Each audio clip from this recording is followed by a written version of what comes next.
முத்தமிழறிஞர் கலைஞர் அவர்கள் வசனம் எழுதின பராசக்தி படத்தில் நடிகர் திலம் சிவாஜி அவர்களுடைய அறிமுக காட்சியில் அவர் ஒரு நாணயத்தை கையில் வச்சுக்கிட்டு சக்ஸஸ் சக்ஸஸ் அப்படின்னு சிரிப்பார். இன்றைக்கி அதே மாதிரி கலைஞருடைய உருவம் பறித்த நாணயத்தை கையில் வச்சுக்கிட்டு சக்ஸஸ் சக்ஸஸ், தந்தை பெரியாரின் சமூக நீதி கொள்கைக்கு கிடைத்த சக்ஸஸ், பேரறிஞர் அண்ணாவின் கடமை கண்ணியம் கட்டுப்பாடு என்ற கோட்பாட்டிற்கு கிடைத்த சக்ஸஸ், மாண்புமிகு மாண்புமிகு முத்துவேல் கருணாநிதி ஸ்டாலின் அவர்களின் திராவிட மாடல் ஆட்சிக்கு கிடைத்த சக்ஸஸ், 40க்கு 40 வென்றெடுத்த திராவிட முன்னேற்ற கழக தொண்டர்களுக்கு கிடைத்த சக்ஸஸ் என்று கூறிக்கொண்டே போகலாம். வாழ்த்துக்கள், மகிழ்ச்சிகள், பெருமைகள். Bloody sweet.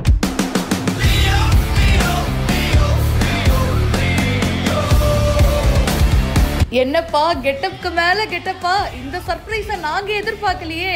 கோட் படத்துடைய ட்ரெய்லர் அட்டகாசமா ரிலீஸ் ஆயிருக்கு. சிங்கம் எப்பவுமே சிங்கம் தான் அப்படின்றத நிரூபிக்கிற வகையில தாங்க ட்ரெய்லரும் இருக்கு. அட்டகாசமா இருக்கு. 3 கேரக்டர்ல நம்ம தளபதி விஜய் வராரு. ஆல்ரெடி நம்ம கேள்விப்பட்டிருந்தோம் அப்பா பையன் அப்படின்னு 2 கேரக்டர்ல நம்ம தளபதி விஜய் வரப்போறாருன்னு. அண்ட் அதுக்கான லுக்கையும் நம்ம பார்த்துருப்போம். அப்பா கொஞ்சம் வயசான மாதிரி இருக்காரு. அண்ட் மகன் விஜய் இன்னும் கொஞ்சம் யங்கா, பார்க்கறதுக்கு கொஞ்சம் ஒல்லியா அந்த மாதிரி ஒரு கெட்டப்ல வச்சிருக்காங்க.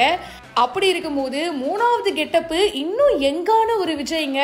இதை நாங்க எதிர்பார்க்கலையேங்க, லிஸ்ட்லயே இல்லையே அப்படின்னு தான் ஆடியன்ஸ் நமக்கு ஃபீல் ஆகுது.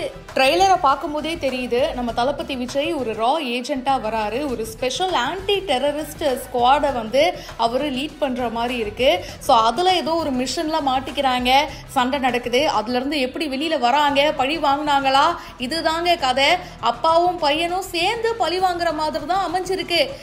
அட்வான்ஸ்டு டிஏஜிங் டெக்னாலஜியை வச்சுதாங்க இந்த கேரக்டர்ஸை வடிவமைச்சிருக்காங்க. ஸோ அப்பா விஜய் பார்த்தீங்கன்னா வயசான கெட்டப்பில் இருக்காரு. அது இப்போ இருக்கிற நம்ம தளபதி விஜய். மகன் கேரக்டரில் வர விஜய்க்கு ஹேர் ஸ்டைலில் வித்தியாசம் காட்டியிருக்காங்க. அதே மாதிரி அவர் கொஞ்சம் ஒல்லியாக இருக்காரு. தாடியிலையும் கொஞ்சம் சேஞ்சஸ்லாம் பண்ணியிருக்காங்க. அண்ட் எங்கான விஜய் தாங்க நம்ம எதிர்பார்க்கவே இல்லை. நாளைய தீர்ப்பு படத்தில் நம்ம பார்த்துருப்போல அதே தளபதி விஜயை அப்படியே பார்த்த மாதிரி இருக்கு. அந்த அரும்பு மீசையில் அந்த டீனேஜ் வயசு பையனா இருக்காருங்க. இந்த லுக்கும் செமையா இருக்குன்னு நிறைய ஃபேன்ஸ் கமெண்ட் பண்ணிட்டு இருக்காங்க. அதுவும் அந்த ட்ரெய்லர்ல லாஸ்ட் வரைக்கும் ஒரு பாட்டு மருதுமலை மாமடியேன்னு அதுதாங்க எனக்கு ரொம்ப பிடிச்சிருந்தது.